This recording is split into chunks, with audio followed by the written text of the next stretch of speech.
Hello, YouTube. This is Mahadeva the Thunder Wizard. Today I'm going to be reading my book, Shamanism for, quote, white people, unquote.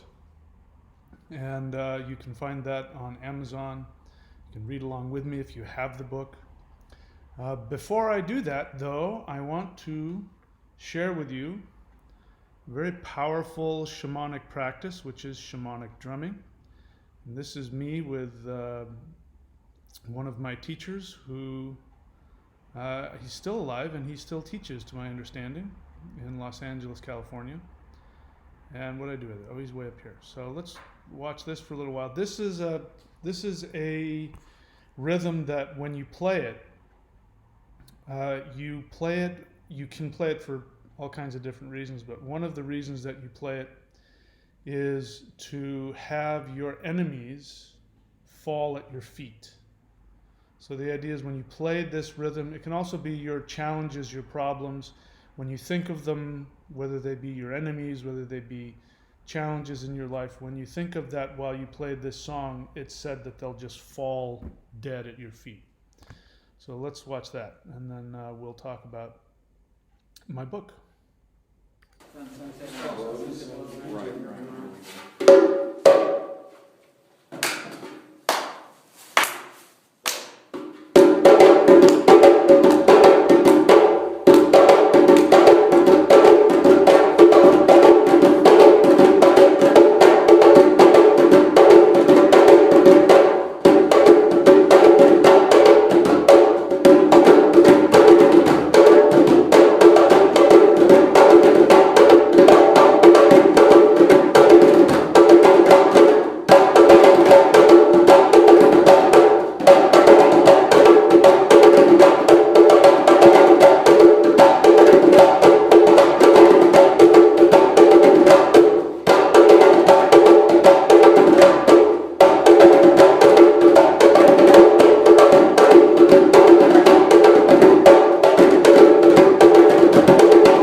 All right, so you're asking, why the hell did he just play that? I thought this was a book about shamanism for white people.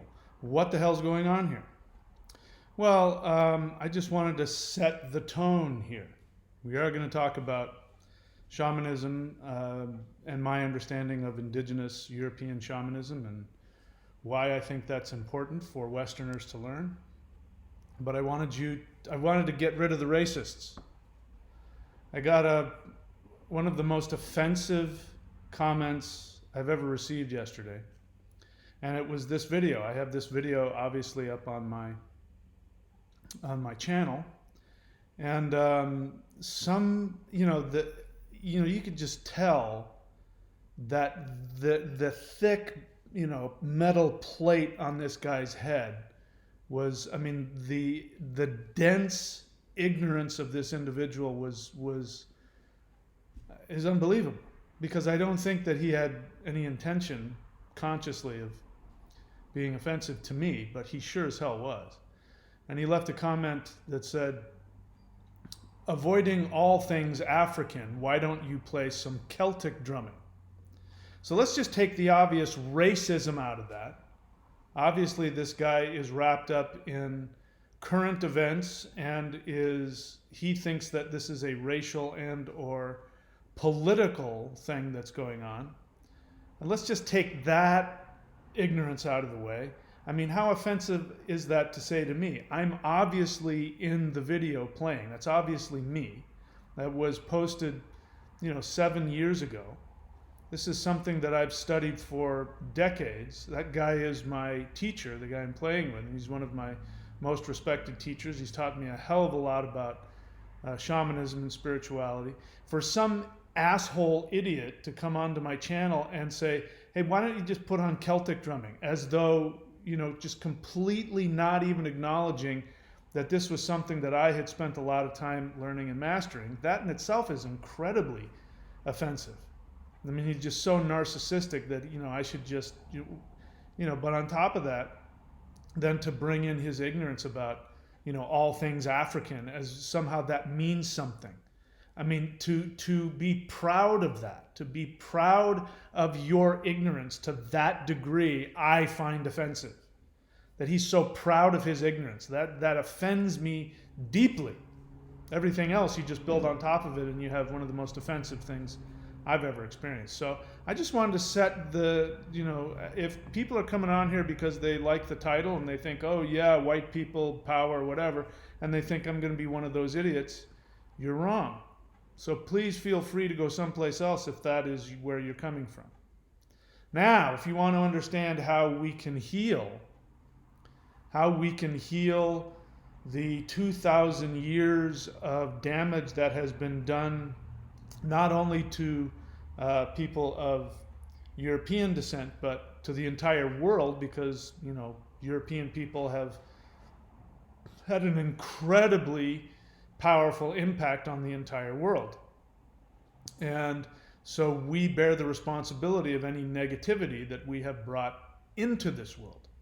So in order to fix that, one of the things we do is we take a look at our indigenous shamanic past.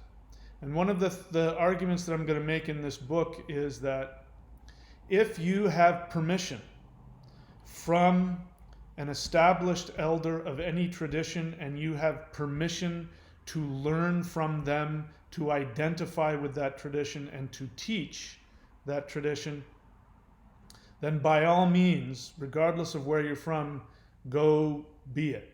Because it doesn't matter to me what tradition you connect with or are from, as long as you are sharing a tradition that has an unbroken connection into history, I am all for it.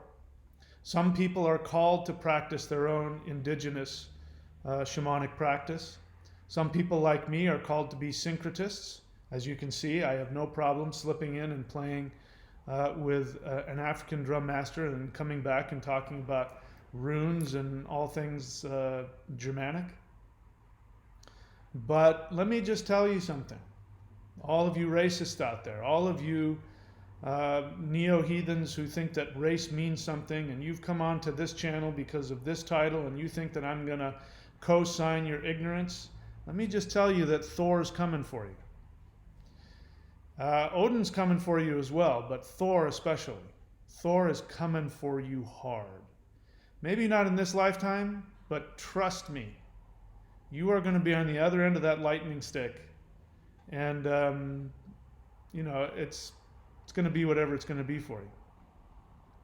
I am a citizen of the world, and I am descended from dark-skinned Africans who spoke what we call Proto-Indo-European, and 50,000 years ago, they made their way across what is now the Sahara Desert. Back then it was grassland.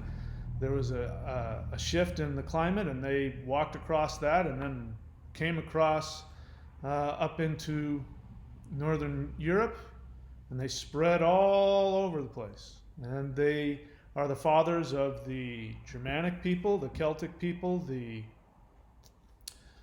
Slavic people, the Vedic Indians, and everybody is my brother and my sister and my mother and my father.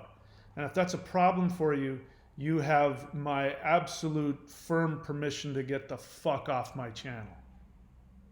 Now, if you're still here, let's do some healing, and let's take a look at some things, why I think it's destructive for people to practice a tradition that has not been given to them through the proper channels. And I'll talk about why that's actually a racist thing to do. Why it's racist of people, even though they're well-meaning, but it's ignorant and racist of people to practice Native American shamanism when they haven't been trained by a Native American and given permission by the ancestors of that tradition to practice that. Why it's destructive to you and to your ancestors to not know who you are to such a degree that you're willing to throw your identity away in order to be part of somebody else. So you can see, if you took some of what I said out of context, you might think, if you just took that last teaching out of context, you would think that I was a racist, white guy. You can be both. I have permission from my Taoist masters. One of them was Korean, one of them was Japanese. And I have, and of course the Grand Master was Chinese. And I have permission from my teachers who taught me Vedic mantra and yoga. I have permission from, obviously, my African teacher to go around the world and teach that specific style of music. I'm well respected in that community for what I've learned. So, I think I've laid the foundation. I hope I've scared away and pissed off the racists and anybody else who's interested in learning. I hope you're still here. All right, so let's start reading the book. So I'm going to be reading from the book, the Shamanism for, quote, white people, unquote. Let's see, where is it? All right, and the subtitle is Reclaiming Our Animist Heritage. Introduction. Let me get to it. Introduction. At the time of this writing, I am in the process of writing a book entitled Mounting Sleipnir. Of course, this was a long time ago. I've been quite a while since I wrote that book. By the way, I'll also be stopping here and there and giving my editorial understandings. I haven't read this book in a long time, so I may have changed my thoughts about some things.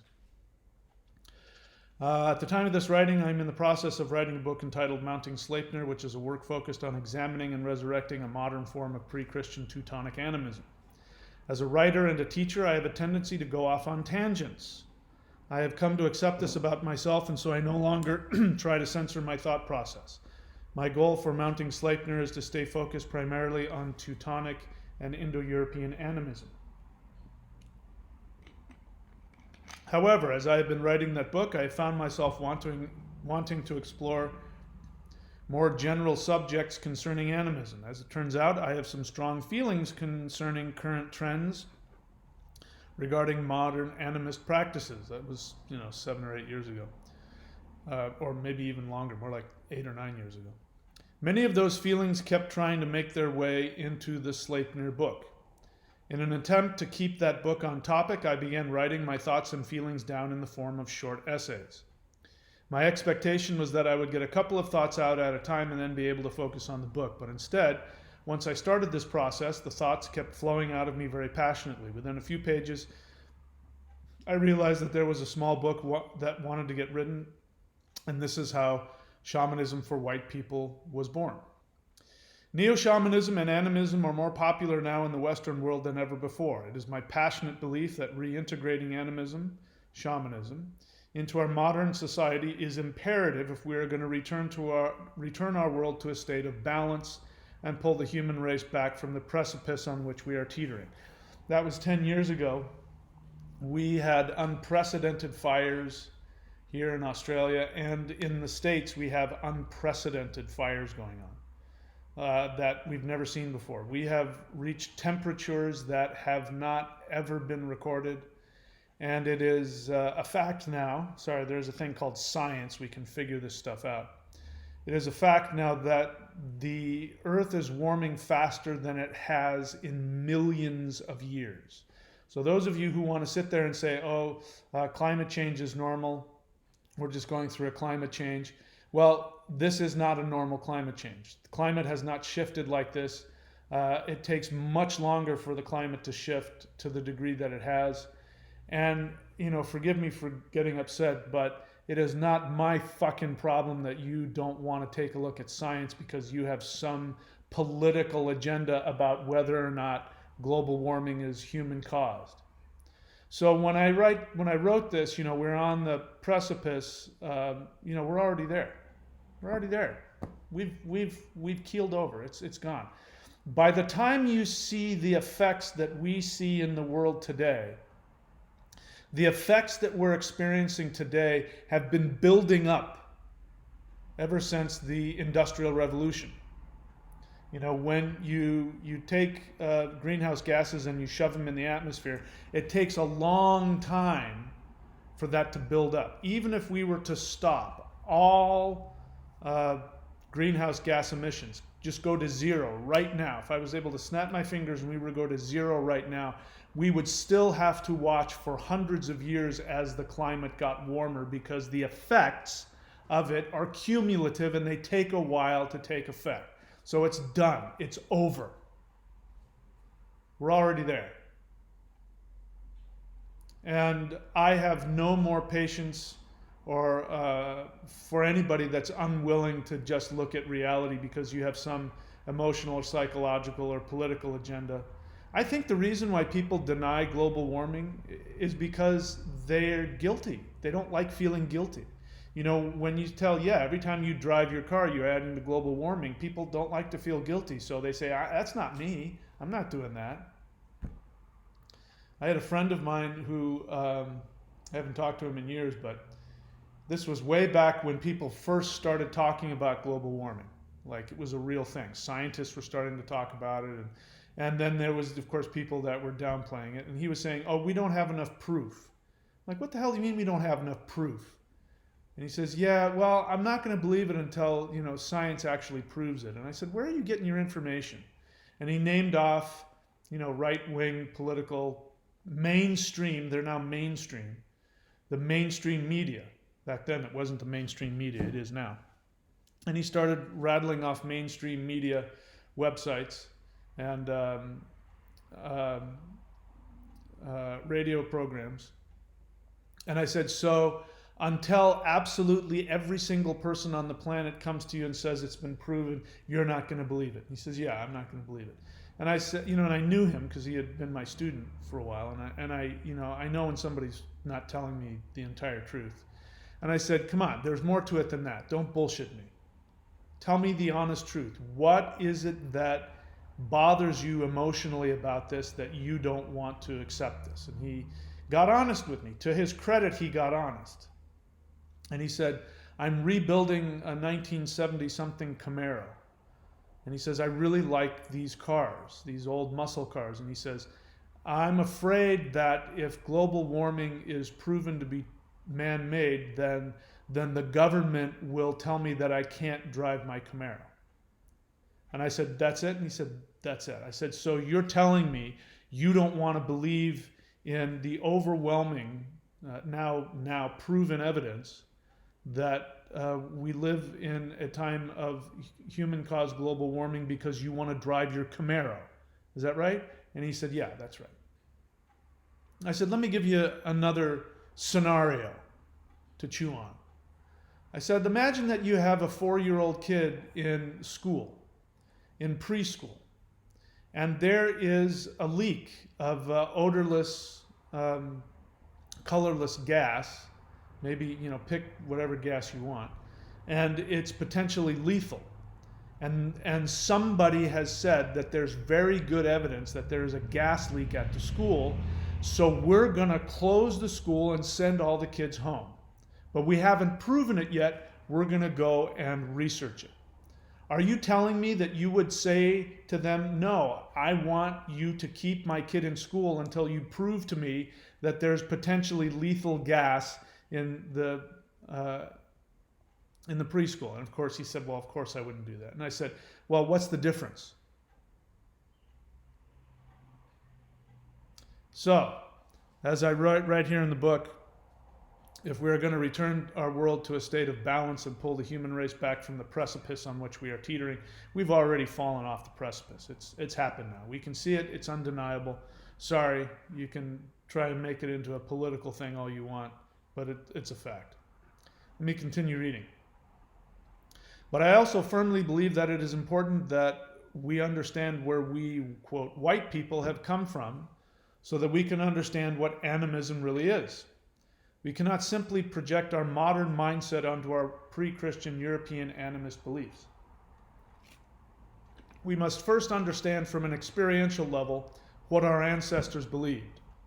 My experience is that in order for us modern Westerners to fully understand the animism of our ancestors, we need to have a transformation of consciousness.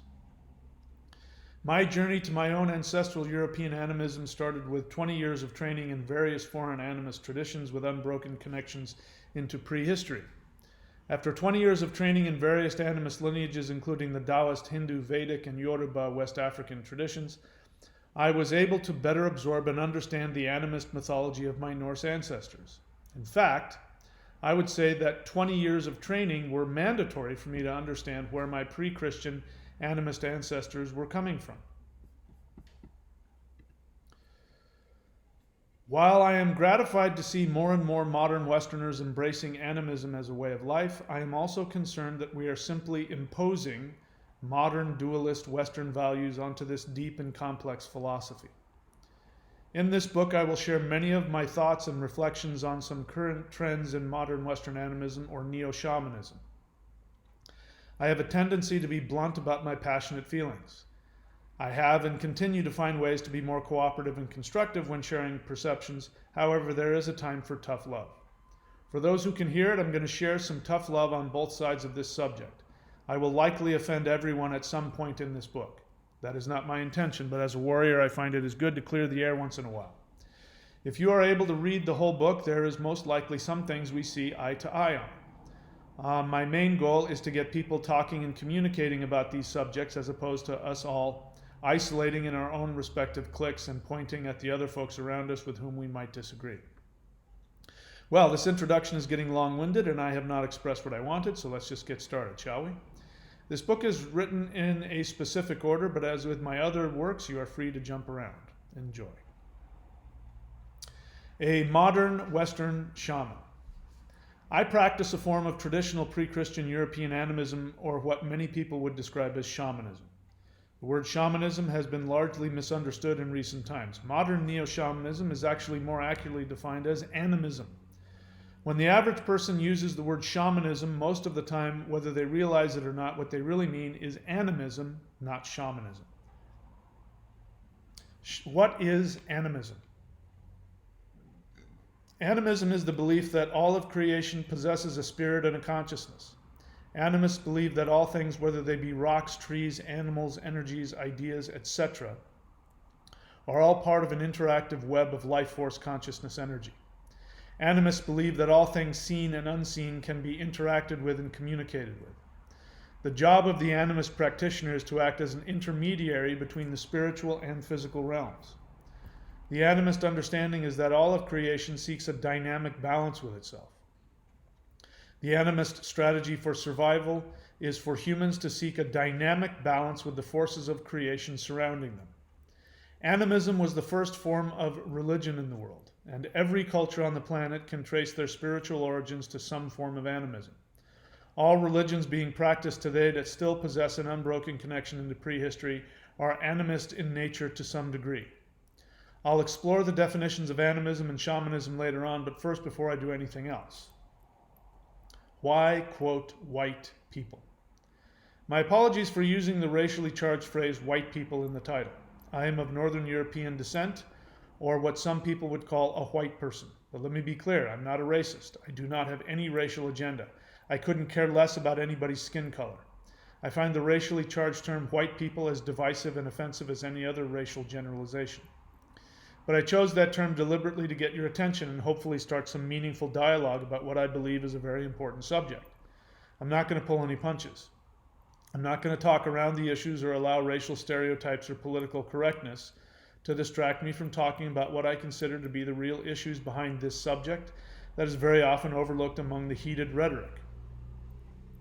Animism is our birthright. Like many of you, I believe it is the fundamental spiritual birthright for everyone, regardless of culture or ethnicity, to practice authentic, earth-centered spiritual wisdom, if that is their choice. It is an undeniable fact, however, that Western society has abandoned and forgotten its traditional earth-centered animist spiritual heritage. In fact, Europeans and their descendants have done such a thorough job in recent centuries of discarding and forgetting their own extremely ancient ancestral spiritual roots that many people in the Western world do not even know their ancestors practiced animism or shamanism. The modern monotheist religions of the Western world are not the traditional religions of Northern Europe as is commonly believed. Monotheism is actually a very, very recent religious philosophy in human history and is in direct opposition to what has been the default religious and philosophical mindset of all humans throughout time, including Europeans. Animist religions are largely perceived by Westerners as only being practiced by primitive third world cultures. But in actuality, it has only been in the last 1,000 years or so that our European ancestors abandoned their ancestral animist practices altogether. That means for at least 50,000 years, the ancestral spiritual tradition of all Europeans was very similar to all other animist religions in existence today, including the religions of Native Americans, Siberians, Africans, East Indians, just to name a few. Is animism a foreign practice? The fact that we Westerners no longer have a cultural memory of these animist traditions in our history has forced many who want to practice an authentic form of animism to look outside of their own culture for these types of traditions. Many people have been very successful at finding and practicing authentic ancient traditions from different parts of the world. Many Westerners have been legitimately accepted into these spiritual traditions and have even been authorized to teach them to others. This has been very healing to many Westerners who have been able to reintegrate traditional animist understandings into their life and psyches. The problem is that most Westerners do not even realize they are heirs to some of the oldest animist traditions on the planet. The knee-jerk reaction for many is to assume that so-called white people are somehow spiritually inferior when it comes to earth-centered wisdom. Truth be told, however, this reputation of the soulless white man isn't entirely unjustified. But it has nothing to do with ethnicity. It is a cultural phenomenon. It is the result of a relatively recent dynamic born out of political, religious, and military conflict that occurred during the Roman conquest of Europe and into the medieval era that lasted over the span of 1,000 years. This conflict, the true nature of which has largely been ignored by historians, resulted in the complete destruction of traditional European spirituality. This eradication of our ancestral philosophy has been catastrophic to the European psyche, the wounds of which we still carry like a plague and spread into every culture that we have connected with since that time. The soulless white man. It is a fact that many Westerners over the past 500 years, as a result of the abandonment of their ancestral traditions, have engaged in some extremely destructive behavior towards our planet and our fellow humans. Abandoning our ancestors' beliefs have also resulted in thought patterns and mindsets that continue to plague much of Western society. Many Westerners are still continuing to blindly engage in extremely destructive practices to our ecosystem and our civilization. These practices, however, are often seen as integral to our modern survival. This misperception is a result of 1,000 years of aggressively distancing ourselves from our traditional animist beliefs. Animism is an evolutionary human adaptation. Animism is a mindset that has been hardwired into the human brain as a result of 100,000 years of human evolution. Modern human evolution. Humans have been around longer than that, but modern humans have been around for at least 100,000 years. The animist worldview was the default survival mechanism for all humans for tens of thousands of years. It is the instinctual survival strategy with which humans naturally interface with their environment. Any human being, regardless of ethnic background, will naturally adopt an animist mindset unless they are raised in a society that aggressively seeks to eradicate this belief system out of them. Modern Western society, religion, and education systems go to great lengths to eradicate this instinctual animist survival strategy out of its citizens. The current Western mindset, which opposes itself to the animist mindset, is not born into us. It has to be learned over many years. Children are often praised for their imagination. However, once they reach a certain age, they are aggressively taught to discard their natural animist instincts for what we refer to as the logical scientific mind, or in many cases, the righteous monotheist religious mindset, which is violently antagonistic to animism.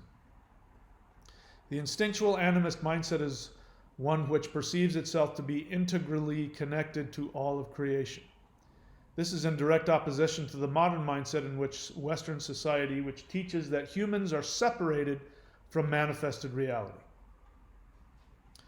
The invention of spiritual separation. This mindset of separation is derived from the institutionalized Christian religious teaching that, quote, man is separate from God, unquote. Human nature is perceived by Christianity to be earthly. This creates an extreme dualist philosophy which pits humans in their natural state against the monotheist God. This understanding is reflected in the Christian belief that, quote, man is born in sin, unquote, and worthy of destruction from birth. It is man's earthbound flesh itself which is seen as the source of this sinfulness. Only through the sacrifice of God's Son, Jesus, is any human considered by Christianity to be worthy of communion with God. Yet even after a person's conversion to this belief system, she is still considered fundamentally sinful but forgiven. This double message of sinful but forgiven creates in the human psyche a perpetual state of spiritual confusion and guilt. Any connection, therefore, between humans and the natural world on any level is considered sinful and aggressively demonized. There's a phrase in Christianity known as the natural man. This refers to the natural instincts inherent in all human beings. This natural man is treated by Christianity as a separate, sinful personality which the righteous Christian is encouraged to fight against and subdue. Since the natural man is exactly what it describes, this creates a deep self-hatred within the individual. Any natural instinct is labeled as sinful and is aggressively targeted by the individual for extermination. So the individual who, by nature of their humanity, must feel natural impulses and drives every moment of his or her existence also feels deep guilt for every honest feeling and impulse that he or she experiences. Any sense of righteousness is therefore by definition something that is artificially created and externally imposed upon the mind by the intellect. The result is that the Christian mindset is one that is dominated by artificial, arbitrary, intellectual, righteous values that the individual is constantly seeking to impose upon the natural man within. This perception of perpetual sinfulness results in a deep psychological guilt, fear, and antagonism towards anything earthly or connected to human physiological instincts. Since humans naturally have very powerful instincts, this creates an intense internal conflict. I just want to say, by the way, even though I'm talking about traditional Christianity, this is also found in Gnosticism. So any of you out there who think, oh yeah, I'm not into that, that false Christianity, I'm a Gnostic. Gnostics believe the same thing. There's a separation between heavenly good things and earthly bad things. And although they, instead of seeing the devil as the Lord of the earth, they see the demiurge, or they might even see Jehovah as this negative entity, it's still the same thing.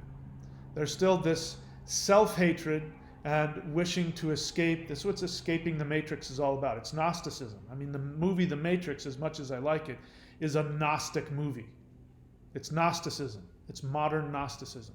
And you can't be a Gnostic without hating yourself, because you don't think that you have any value. You think you have to go to the higher, to the true spiritual, which is not part of this earth. Another reason why people want to escape. So if you're running around saying that you're a Gnostic and you're a shaman, you're at odds with yourself. You have to pick one. Either you're a Gnostic or you're a shaman, because a shaman loves the earth. A shaman knows that he or she is part of the earth, knows that this three-dimensional reality is in fact a very powerful spiritual realm that we have traveled to shamanically. We call it birth, but we traveled here. This is your life is a shamanic journey from beginning to end, and you choose how it's going to turn out. So I just want to bring that to your mind. I'm talking about traditional Christianity and the dualism, and you can go, oh yeah, but if you're running around with this Gnostic belief that, you know, heaven is good and earth is bad, and, you know, negative feelings and earthly feelings are bad, but heaven is good, you're in conflict with yourself. So pick one. All right, back to the book. And by the way, there's people on here, new people. This is a question and answer. That's how I do this. So if you have a question, what I'd like for you to do is write the word question and put your question down. I don't really care about your opinion. Nothing personal. You have an opinion, you got your own channel, you can go put your opinion somewhere else. So I'm really not interested in whether you agree or disagree with me. Okay? That's how I'd like to interact. The best way to interact with me is to ask an honest question. You may not know that. You may be new to the channel. I understand on most channels it's back and forth, but that's just how I do things. Like it or not, that's what I do. Back to the book. Origins of Earth antagonism in Western society. Those who have been indoctrinated into this dualist anti-Earth mindset in order to perceive themselves as spiritual will aggressively attack anything in their external environment that has the potential to strengthen their connection to their natural selves or the natural world around them. Thus we see the modern term tree hugger, seemingly to describe an aberrant viewpoint, whereas the pre-Christian European tradition was instead to sanctify nature and seek transcendental spiritual fulfillment through her. Let us take the modern Christianized viewpoint that derides the so-called tree huggers and compare it with the default pre-Christian animist European mindset. All right, so before I'm getting annoyed here. So Mad Finger obviously didn't listen to what I just said. So I'm going to put you in a timeout. I'm not interested in your opinion. No interest in getting into a debate with you. If you don't like what I'm saying, free to go somewhere else. Okay? All right, let's keep going. I'm in one of my moods today, so don't waste my time. Let's see, where was I? All right. According to the Roman historian Tacitus 2,000 years ago, the indigenous animist Germanic tribes in northern Europe were fundamentally different from what is considered by the average mindset of, quote, white people today. Quote, I'm quoting Tacitus here. The Germanic tribes, however, do not consider it consistent with the grandeur of celestial beings to confine the gods within walls, or to liken them to the form of any human countenance. They consecrate woods and groves, and they apply the names of deities to the abstraction which they see only in spiritual worship. This clearly shows that the traditional viewpoint of tribal Europeans was to observe divinity from within nature herself. The ancestral cultural tradition of indigenous Europeans was to preserve nature rather than aggressively develop or destroy her. The modern Western viewpoint, which demonizes nature, sees her as an enemy to human survival, which must be controlled and subdued, is alien to the traditional European mindset. The widely accepted characterization of environmentalists as being abnormal must have been aggressively imposed upon the modern Western mind. This anti-environmental dualism, which fosters an antagonism to anything natural or earthly, has been so deeply ingrained into the Western psyche that the entire modern Western culture has been founded upon it. Traditional animism believes that the forces of both negative and positive are inextricably interconnected. Animists believe that a state of harmony is one where these opposing forces are balanced and harmonized rather than exterminated. The modern dualist mindset, however, assumes that nature and all things natural are at war with humanity and must be conquered, controlled, exploited, or even destroyed. In order for early Christians to overcome indigenous animist belief systems in medieval Europe, missionaries adopted a very aggressive policy of demonizing any indigenous European practices or beliefs that reflected the traditional animist mindset.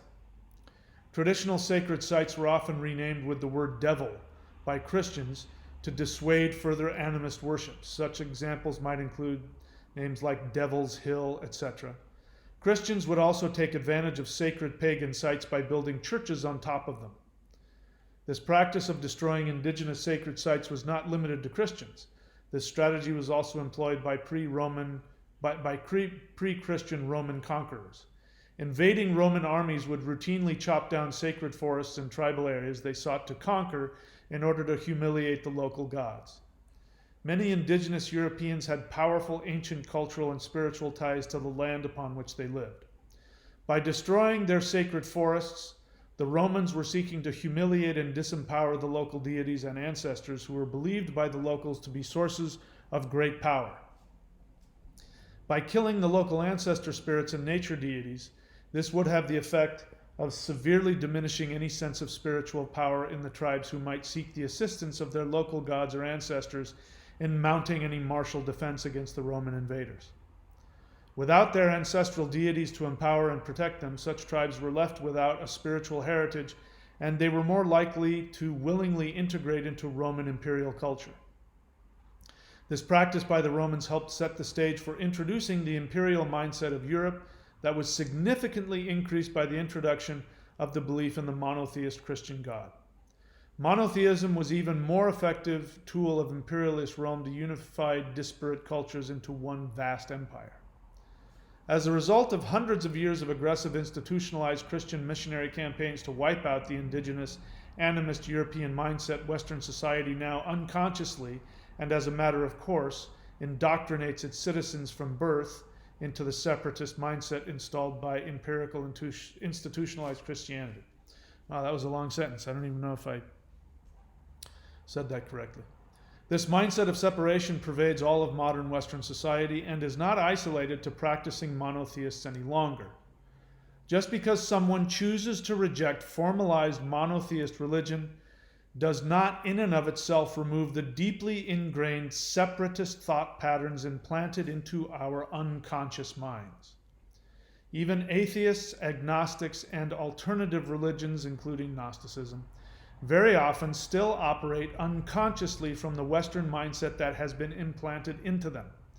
This mindset of separation has become fundamental to all of our modern Western culture, education, religion, economics, medicine, etc.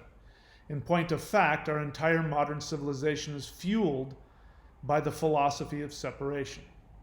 Okay, now I'm going to get to what Madfinger says. I'm assuming Madfinger is new to my channel. He saw something he liked and he wanted to see it. He obviously doesn't know how I interact, because even after I told him this was a question and answer, this is how I do it, he kept on, wanting to argue with me. So let me address his ignorance. He's not alone, because there's a lot of people who are very ignorant about Gnosticism. One of the quotes I saw before I put him on hold was that Gnosticism predates Christianity. That doesn't mean anything. That's like saying the Vedic religion predates Hinduism. It's the ancestor to Christianity.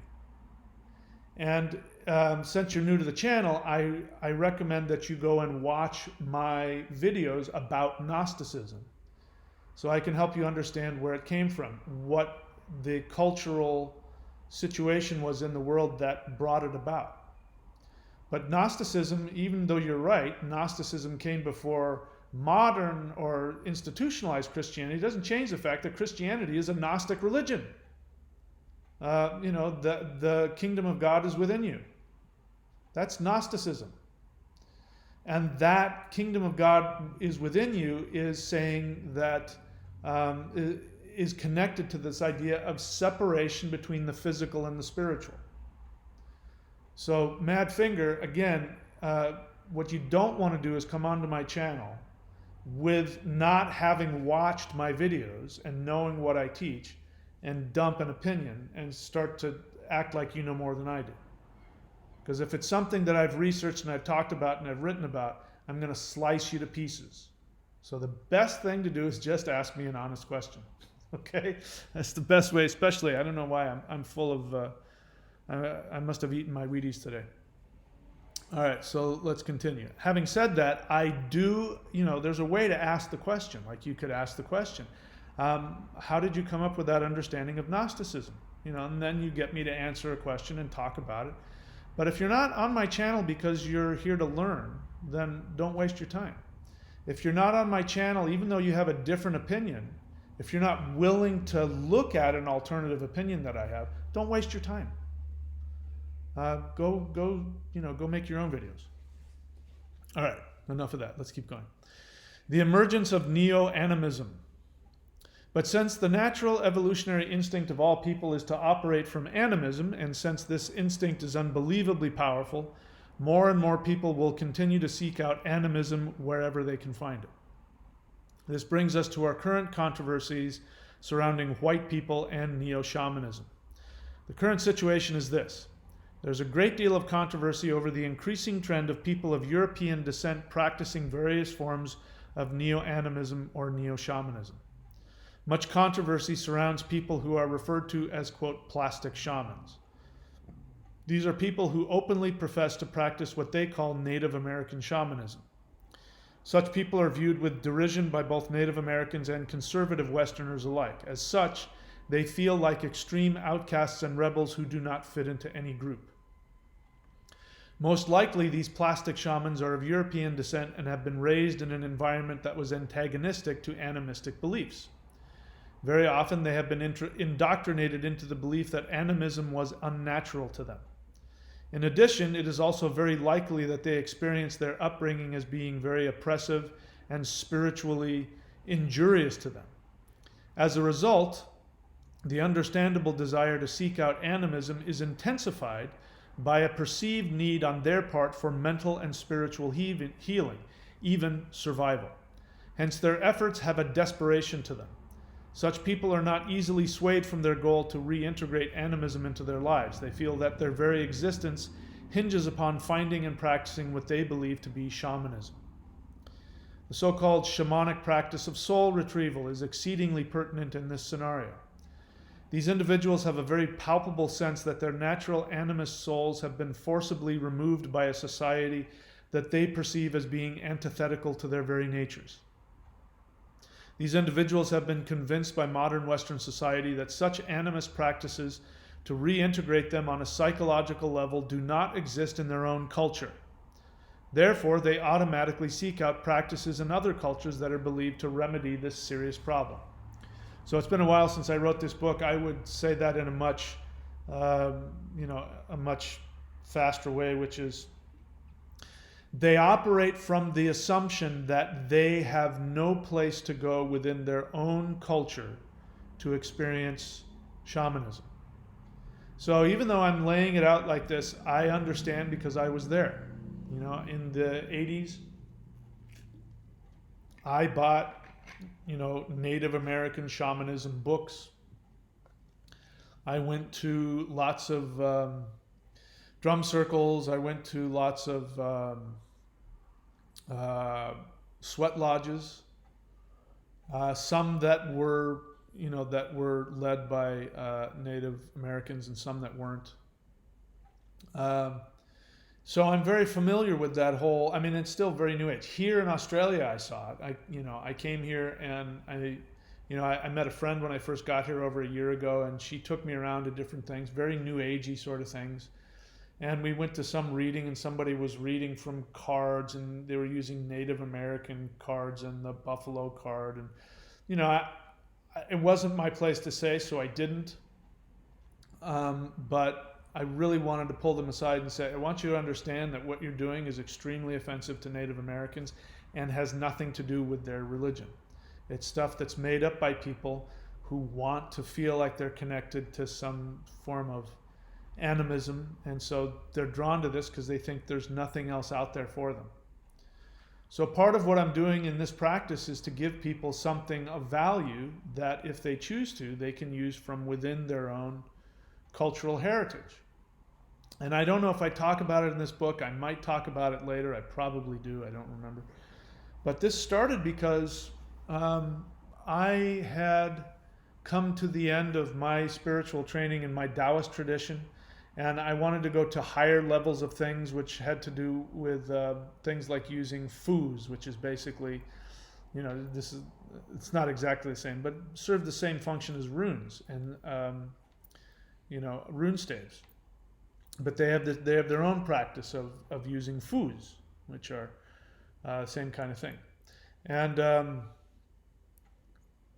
so I had come to the end of that, and I had gotten kicked out of the sect because my teacher had, has panties in a bunch over something.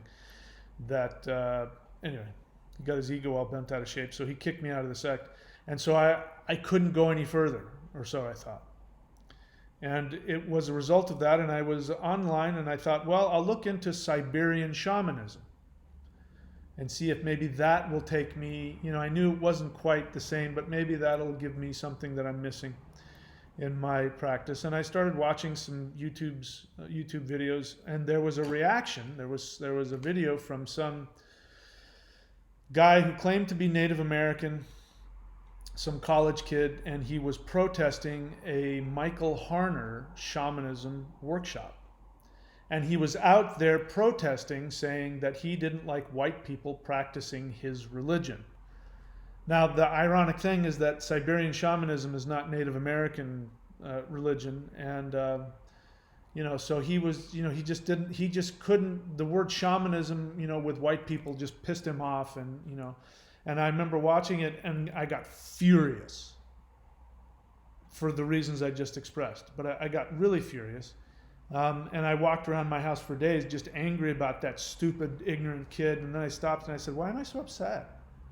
It's just some college kid. Obviously, he's uneducated about what he's talking about.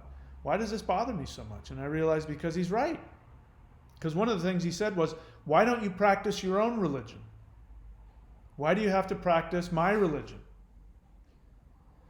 And it's true. White people go after things like Native American shamanism and a lot of other things because we don't think that we have access to it within our own culture. And it's because we don't. It's because it was completely, totally destroyed. And so this, one of the most horrible things you can do to anybody in any culture is destroy their native religion. Whenever you see and we see this all the time with, Europeans, Anglo-Saxons who have gone and conquered people, and they've done it here. In terms of, I gotta say it, here in Australia, the connection between modern Australian government and the Aboriginals is about what it was 100 years ago in the States with Native Americans. They're grabbing them, and they tried to breed them out just very recently, like in the 50s or something. They've taken them all, not all, but many of them off their native lands, and they throw them onto reservations. And there's rampant alcoholism and drug addiction. And what you find with cultures whose traditional religion has been taken from them, what replaces it is alcoholism and drug addiction. It's one of the first things you see. There's a reason why. There's a reason why, Irish people are alcoholics. The stereotype. There's a reason why Europeans are alcoholic. There's a reason for it. It goes back, a couple thousand years, but there's a reason for it. It's what happens when you lose your soul. So when people talk about soulless white men, they're not kidding. And it is unconscious projection. What is happening here in Australia, and what has happened, in the States, it is the projection of people of European descent who have had their native religion stolen from them, taken from them by people who conquered them. but it happened a really long time ago. So we're not consciously aware of it. The destruction of the planet is our unconscious aggression. It's our unconscious victim mentality of feeling like we're being destroyed, and we are unconsciously putting it on the earth. We're taking it out on Mother Earth. That's why it's really important. That's why this practice is really important. Why it's really something that is really close to my heart, because by practicing this stuff correctly, we can heal that within ourselves, within our culture. And I'm pointing the finger at Gnosticism because Gnosticism was the precursor. Again, people want to say, "Oh yeah, I'm not into that Christian thing. I'm into Gnosticism." Yeah, but Gnosticism is self-hatred. To feel that the earth is bad and that the heaven is good, and that that we have to escape this prison. That's just the projection of your own self-hatred. You are imprisoned within yourself. All right, so let's keep going. Even though they are not, I'm now talking about those people who feel the need to adopt, to appropriate spiritual traditions without proper training and permission. That's what I'm talking about right now, which right now is the stereotypical New Age person who needs to put a feather in their hair and get a frame drum and beat it and pretend that they're practicing some sort of Native American shamanism. Even though they are not of Native American descent, these individuals deeply identify with the victimization of Native Americans by white monotheist Western culture. The Native American, therefore, becomes a symbol upon which these individuals can project their own feelings of victimization by that same culture. The stereotype of the Native American animist practitioner also provides these individuals with an identity that allows them to psychologically, culturally, and spiritually separate themselves from the society that they feel has oppressed and harmed them. I can remember as a kid in the 70s wishing that I was Native American so that I could take my anger out on the man. I remember, at some point fantasizing about, maybe if I was African American, then I could, take my anger out against the man. But because I'm white, I can't do that. But it was the feeling of I'm this victim in this foreign culture by these oppressive people, and I'm wanting to escape that. And there's a woman, I forget her name, Rachel Dolezal. Remember her? Rachel Dolezal? She ended up being part of the NAACP, I think, was and she claimed that she was biracial. And she gave herself a perm and darkened her skin and said she was black. And, she was doing all this thing for the NAACP for the longest time, and we find out now that there's nothing black about her. And I get it. She, whatever other problems she has, she doesn't want to be a part of what she believes to be an oppressive culture. I get it. And so the answer is to heal it within ourselves. That's what I'm trying to talk about here. All right, so again, talking about people who want to become Native Americans because they don't like themselves and they don't like the culture that they live within. If they believe, as they have been taught to do, that the only way to experience the spiritual fulfillment that comes from earth wisdom is to search for it in other cultures, no amount of criticism will stop them in their quest. Any such criticism, regardless of the source, will be viewed as another attempt to suppress them in their quest for spiritual and psychological fulfillment. So, specifically speaking, there are groups out there who I think have started their own church, and they've started their own religion, which you can do, and they have adopted Native American tribal names, and they go and they do, whatever they think is Native American traditional stuff. And of course, Native Americans are like, nah, you can't do that. This is our tradition. It's thousands and thousands. You can't just decide to call yourself one of us. We're happy to accept you in whatever way, and if you want to learn from us, but you can't just decide to become. And they get angry.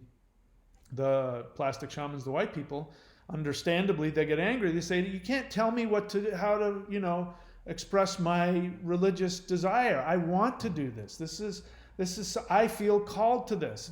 I can't help that I was born white. I want to do this. You can't tell me I can't do it. Spirits don't care what color I am. There's a lot of truth in that, but they're missing the point. The point that they're missing is that by doing that, they are consciously showing hatred for themselves, and you can't hate yourself and have a strong spiritual connection at the same time. So while I'm sitting here criticizing these plastic shamans and these Native American wannabes, I understand why they're doing it. But the answer isn't to do that. The answer is to heal the damage within yourself, and that can only be done with, if you need to, with your own ancestors. All right, let's keep going.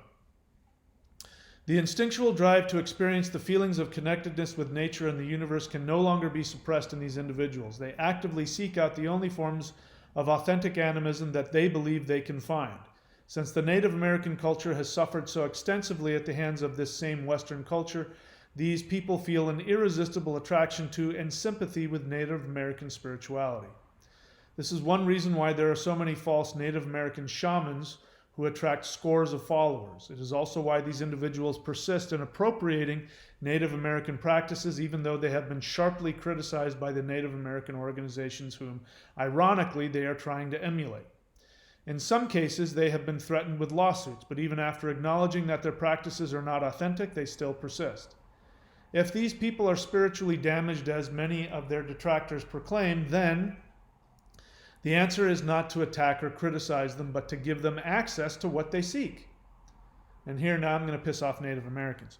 If Native Americans are understandably unwilling to allow outsiders access to their knowledge, then the solution to the problem is to provide authentic alternative animist spiritual practices to whomever needs them.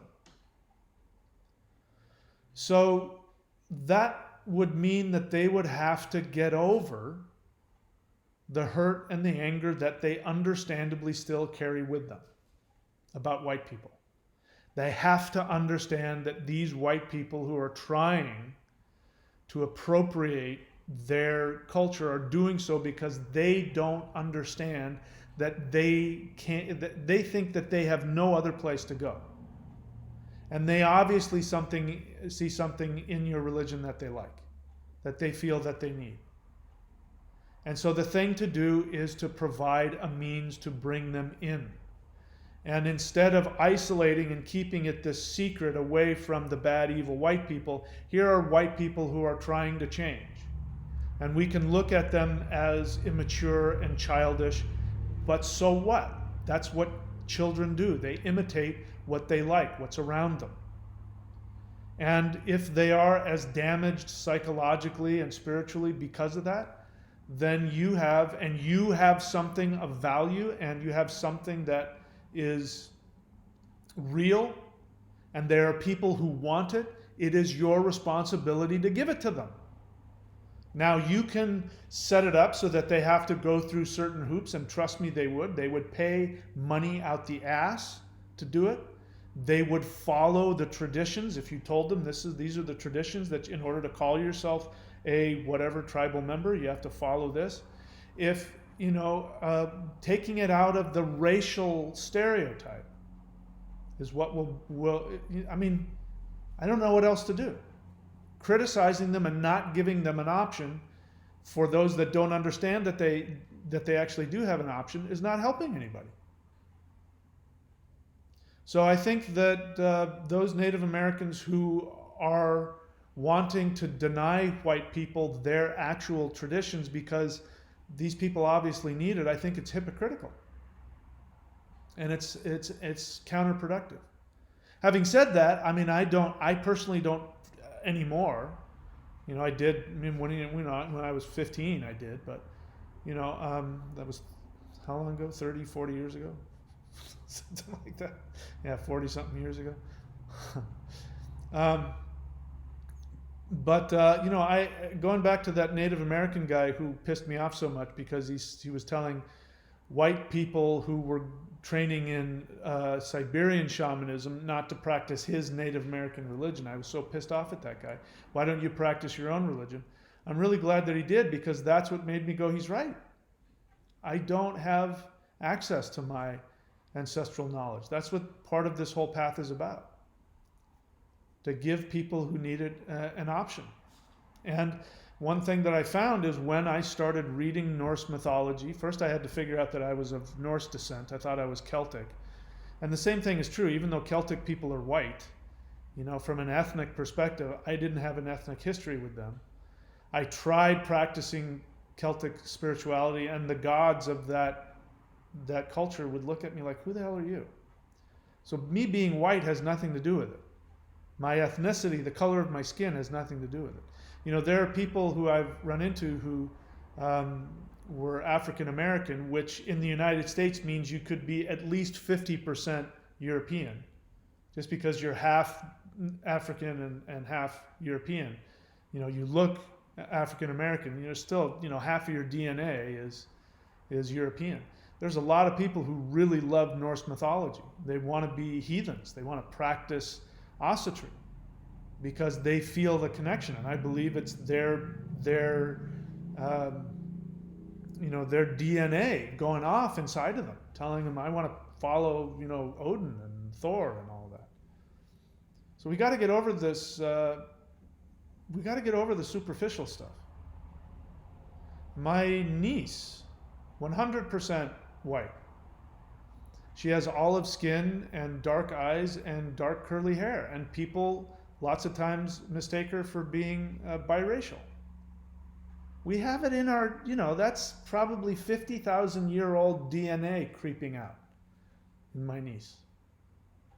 You know, we got to get over the superficial garbage while still acknowledging and respecting what deserves to be respected and acknowledged. All right, so now that I've pissed off everybody and confused the hell out of you, let's keep going. One way to solve this dilemma is to help people understand that they do not need to appropriate the cultural traditions of others to experience the benefits of authentic animism. It may be helpful for them to understand that whoever they are and whatever their background is, they can seek out their own ancestors for earth wisdom.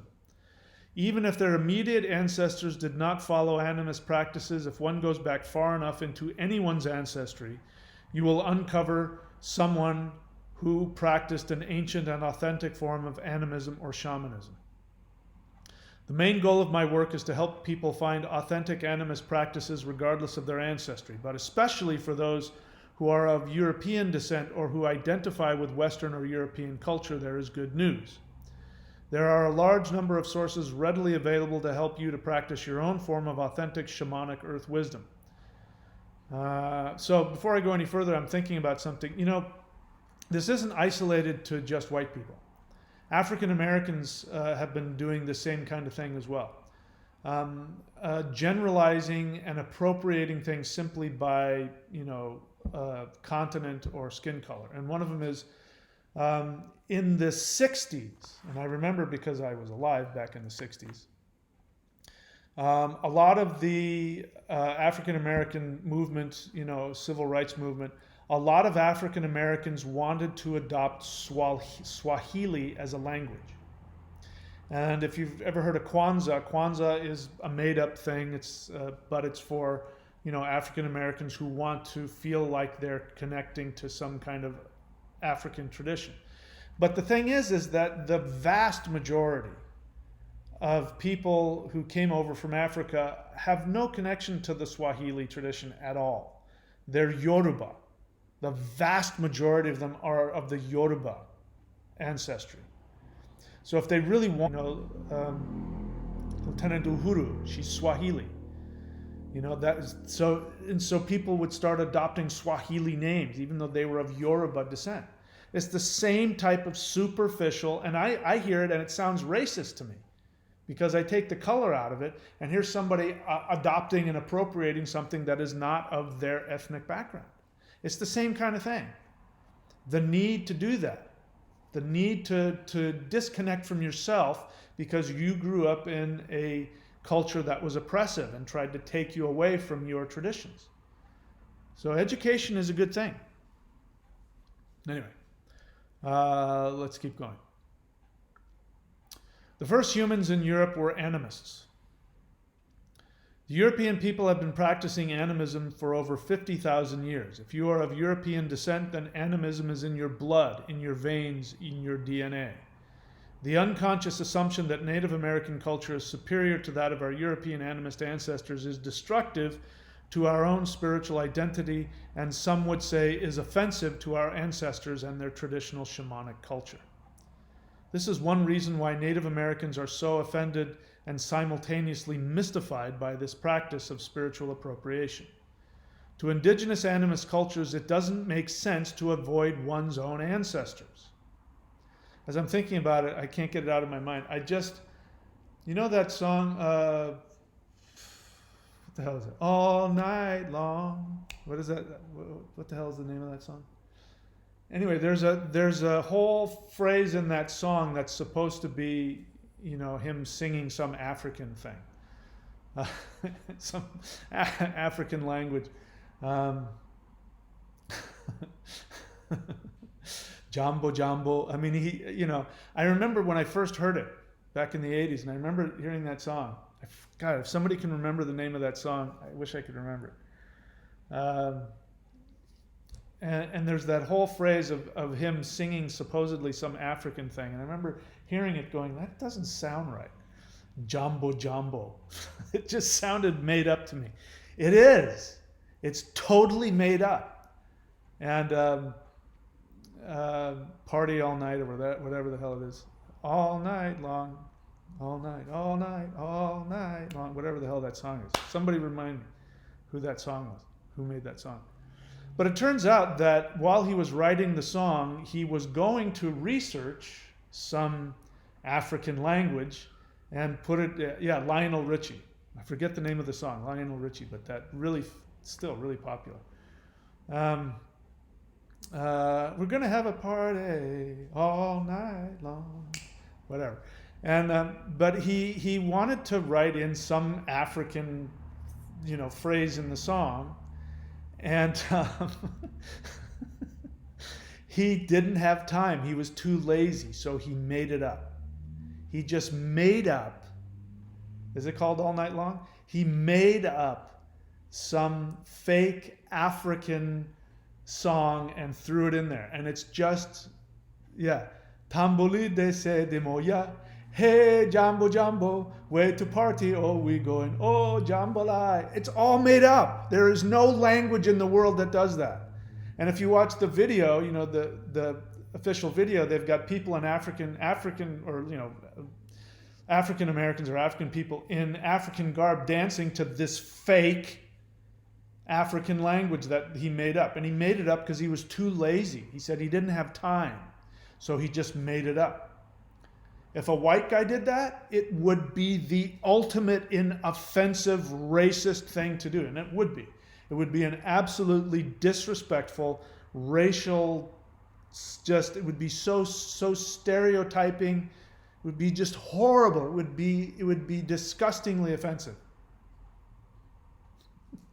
And here's an African American guy, he does it and he says, oh, it's a cute joke. And he can get away with it. But just because you're African American or white doesn't mean that you can't, it doesn't matter what color you are. You can still be disrespectful to the traditions. You can still be disrespectful. And I think it is really important to be respectful to the ancestors, whoever you are. All right, I was just thinking about that hypocrisy of that. All right, so what is most important for the reader to know that by appropriating the spiritual identity of another culture without permission is destructive to one's own spirit. If done with permission, learning foreign spiritual practices can be very healing. But if done without permission, the individual not only brings offense to the Native American culture she seeks to emulate, but is also damaging one's own spirit and bringing sadness to one's own ancient ancestors, who very much desire to share their power and wisdom with us. And I'm going to share with you again something that I read a long time ago. This is it's a historical accounting of, I believe it was written by a Christian missionary back when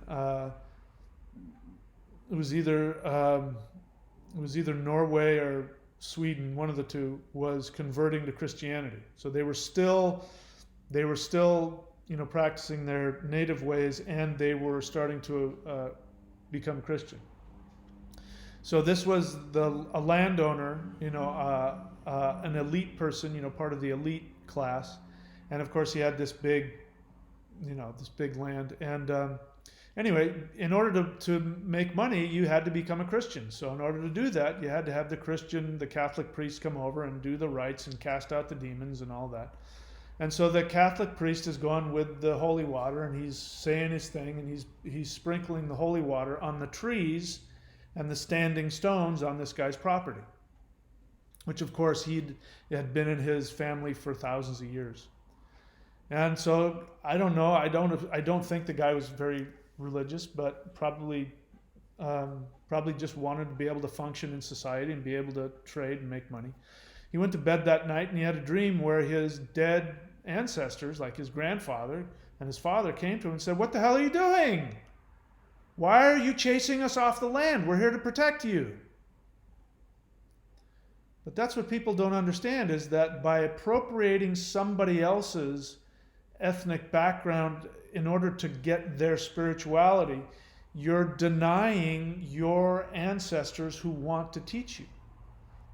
And the ancestral realm needs for us to practice ancestral practices because it keeps them healthy and alive. It's damaging to the ancestral realm when we discard them. So even though you're doing it for the right reasons, you're wanting to become, Native American or something else without being led to that and without being given permission by the elders of that tradition, you're flipping off your ancestors who want to provide you with power. There's a thing called hamingja in the Norse tradition, which is, basically, people call it good luck, but it's much more than that. It's an actual energy that the ancestors put around you. And it ends up giving you the experience of having luck, but it's the power of the ancestors. And when you do things like go and, become a Christian, and when you go and get baptized, and when you go through those rituals are designed to get the ancestors off your back. You're throwing your hamingja away. There's another, again, this is a historical reference. Again, somebody was on during the same period, and was on a Viking ship, and these guys are, sitting on the ship, and they're like, just on the back of the ship, and some guy sees this woman, and she's walking on the water, following the ship. And the guy says, "Do you see that?" And the other guy says, "Yeah, that's my hamingja." He says, "What do you mean?" He says, "Yeah, that's my hamingja. I don't want it. Do you want it?" The guy says, "Yeah, I'll take it." So, he got the disir, the female spirit, came and blessed the other guy. Your ancestors want to bless you. And again, I'm not trying to take away anything from anybody. If they feel a draw to learn something and they can learn it traditionally, I'm happy for them. There's obviously a karma associated with that. But we really owe it to our ancestors to allow them to teach us. Anyway, let's keep going. Imagine if you wanted to share some wisdom with your grandson or your granddaughter, and they ignored you completely as though you never existed, and went to your unrelated neighbor for love and attention. That is what is felt by our ancestors when we simply ignore their existence and their hard-won wisdom. For 50,000 years, our ancestors worshipped nature, and those same animist masters are still available to us to help and guide us in this lifetime with their earth wisdom. Now, I personally have no problem whatsoever with anyone practicing any form of spirituality of their choice, whether that be Native American or otherwise. I myself have studied in traditional practices from Africa, India, and China, and I have been accepted into those traditions by the native practitioners and their respective deities and ancestors. Yes, I had permission in all cases. I also practice my own ancestral pre-Christian European tradition, so I am not proposing any kind of culturally exclusive spiritual practice. Also true. Hey, if you can find a Native American elder who wants to teach you and authorize you to teach, more power to you. But the fact of the matter is that most Native Americans do not share their ancestral wisdom, even with people from other Native American cultures. They simply do not want any outsiders practicing their traditions, period. Unlike the other cultural practices that I mentioned earlier that are very open about sharing their spirituality with foreigners, Native Americans have a very recent and painful history with Europeans and their descendants. By appropriating their traditions, it re-inflames very recent painful cultural memories. While we may not be aware of how simply seeking out a practice that we may desperately need and want can hurt them, it nevertheless is still destructive and contrary to the precepts held by all animists who seek healing and harmony with all beings. The solution is within you. Since spiritual appropriation is so destructive, why not instead find an earth-centered animist practice that is readily available to you? All practicing animists will tell you that you have direct access to your own ancestors at any time. Seek them out and let them guide you. All right, so I'm going to stop there. That's just coming on to page 30 in my form of the book. I will take questions. I don't see any here. There was a question way up here. Bill C. Question. When doing the whole breath, ideally, which direction should you face? Doesn't matter. If you had to pick a direction, you can face the southwest, but it's not necessary. You can face whatever direction you want. Heavy D. How are we defining ancestry? What difference does it make? DNA, proven family trees, past lives. Why are you asking the question? I mean, ancestry is pretty clear. You know, my parents came from their parents who came from their parents. I mean, like I said, for a long time, I thought I was of Celtic ancestry. And if you read my books, Heavy D, I don't know if you've read my books or not. If you read my books, I talk about how I came to understand that I wasn't of Celtic ancestry, even though I had a really strong emotional connection to it. And there was some misunderstanding even within my family. Now, my last name is Denney, D-E-N-N-E-Y, which actually you will find Denneys in Ireland, but they're not Irish. The name Denney doesn't come from Ireland. It actually came from England, and it was descended from Norman Vikings who became part of the elite class and served the king, and they were sent by the king to Ireland to represent, you know, English interests, blah, blah, blah. So you do have people from Ireland who are Denneys, but you have Denneys all over the UK. And Denney means Danishy. Danish was the word for anybody who was a Viking, anybody from anywhere in Scandinavia, they were called Danish. So somebody whose last name is Danishy, it means that, oh yeah, that guy, the Viking guy over there. That's you know, because you were known by what you were. And the reason why I figured that out is because I did a series of shamanic journeys which kept on bringing me back to this land, this northwestern facing coastline, and I couldn't find it anywhere on a map. And whenever I would look on a map, it would always come up northern Germany, and what the hell is that? I'm of Celtic descent. I hated anything Germanic. I associated anything Germanic with Nazis and racism and Anglo-Saxons coming over and stealing, you know, blah, blah, blah. And so I really did not want to accept that. And then I did some research and found out that, nope, I'm descended directly from those guys. On my mom's side, I'm directly descended from the first pilgrims who came over. I don't know if they came over on the Mayflower, but they came over on one of those ships way back in 1600. So that's ancestry. I kind of don't understand the question. Why that? I guess you have one question there, past lives. Past lives is karmic. I definitely have some past life karmic connections to all of the spiritual practices that I've done. Absolutely certain of it. I know I was a Taoist warrior in a previous life. I know that I was obviously a Yoruba. You know, you don't get initiated and get to the level I am without some kind of past life connection in that. So there's that. So I have nothing against that. If people are practicing a spiritual tradition because they believe they have a past life connection to it, I'm okay with that. But in terms of how are we defining ancestry, I'm defining it, you know, by physical means. Moto Gray, there is no slander in voicing one's personal impression. What's the connection there? What's the context? I don't understand why you said that. By the way, when people leave comments, again, that's why I only like questions. Don't just expect that I'm following along. I mean, as you know, I'm going to go off on a tangent for 20 or 30 minutes before I read what you wrote. I'm not going to have any context of why you wrote it, especially if you just throw out some kind of comment or question without context. I'm not going to know what you're talking about. All right.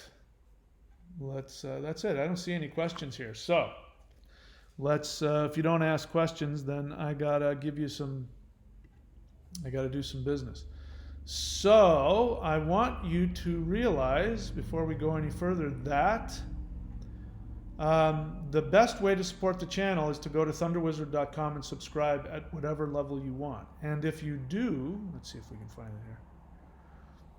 If you do subscribe, you will get, if you subscribe for a year, you will get 2 months free.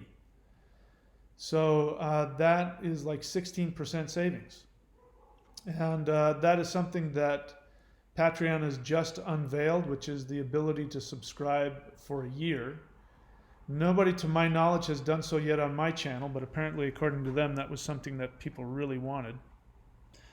That didn't come about in mine, but let's see, what else? The other thing I want to share with you is the 90-day, is this what I want? The 90-day warrior self-transformation. So that is a subscription option on thunderwizard.com, and go and look for that and look for all of the subscription options, and you can find that. This is my way of really trying to help people find a way to be able to manifest their reality as quickly as possible. I want to help you do that. And the reality is that I can sit here and say we are infinite beings and you can instantly manifest your reality. It's because I've learned how to do that some of the time. But it took me almost my entire adult life to get to that place. And so it's a simple process. It's the simplest thing to do, but in order to do that, one has to be able to become conscious of their soul desire and conscious of the unconscious blocks that they have. And so I'm trying to find the fastest way to get you there. And that's what this is. The 90-day challenge isn't just what I'm doing now, me talking at you. I actually show you a practice that I do. And right now I have the morning practice and the midday practice. And you do it with me. It's not just me here, do this. I'm actually doing it. So you just hit play, follow my narration, and do it with me. And I can guarantee you, if you do that on a daily basis, at least for 30 days, I guarantee you massive shifts, massive changes. And I'm going to be putting together a 90-day challenge. So I recommend that you go and subscribe for that. I'm also thinking of, and it'll depend on your reaction here, I'm thinking of moving all of my, all the things at courses.thunderwizard.com, all those separate things that you buy, the video packages that you buy. I'm thinking of moving those over to the Patreon channel so that you just have to subscribe. And then you get access to everything, just like you do with the shamanism, mastery of shamanism. You subscribe to that, and then you can watch all those videos, and when you're done, you can unsubscribe. I'm thinking of doing that with everything. And I'm doing that for a couple of reasons. It'll save you money and make me more money. The more people that subscribe, if I charge less but have more subscribers, I make more money. You end up paying less. You don't have to pay, hundreds of dollars to have this big chunk of video teachings. You can just pay, subscribe for however long you want. So that's coming up. I recommend that you go check it out. Again, that's the best way to support the channel. You want to keep me on here doing this? Go and subscribe. All right, let's see if any questions have arisen since then. No. Heavy D. DNA may say Indian, but nobody in your family can recall. Are you talking about you? So Heavy D, you know what I like? I like when people write full sentences so that I understand what you're saying. I don't know what the hell you're saying there. When you say you, are you talking about me? Are you saying that you have Indian, and by Indian, do you mean Native American? You know, Native Americans aren't going to take you seriously if you have 1/16 or 1/4. They're not going to, you know. The fact is that most, Central and South American, maybe not South American, Central American Latinos have 50% Native American DNA, but that doesn't mean that they qualify as Native American in the eyes of many Native Americans. So if you have a question, also write the word question. You don't have to do it today because there's not a lot of people, but write the word question so I see it. What about conflicting or dual ancestry, such as paternal is Norse and maternal is Siberian indigenous? Look, I personally don't care. I don't have a problem with it. Everybody has conflicting DNA in them. Everybody. It's just a matter of how much. You know, what'll happen in my experience is that if it's that black and white, there's going to be a DNA that's going to get kicked off. Like I said, I thought I was of Celtic descent. There's no doubt in my mind I have probably substantial Celtic DNA in me. I'm sure of it. But when I tried to practice Celtic practices, the gods looked at me funny. The Celtic gods looked at me like they didn't know who I was. It was weird. They didn't, I mean, if I did the rituals, I mean, I got stuff from them, but they always looked at me like, who the hell are you? Why are you here? These are, shamanic journeys that I was taking. But the moment that I picked up Norse mythology, which I hadn't read since I was in high school or college, the moment that I started reading Norse mythology, I could feel my DNA kick in. It just, and I just could feel, and I'd have dreams about the Norse gods, and they'd talk to me. I'd go into shamanic trance, and the Norse gods would talk to me, and it was crazy intense.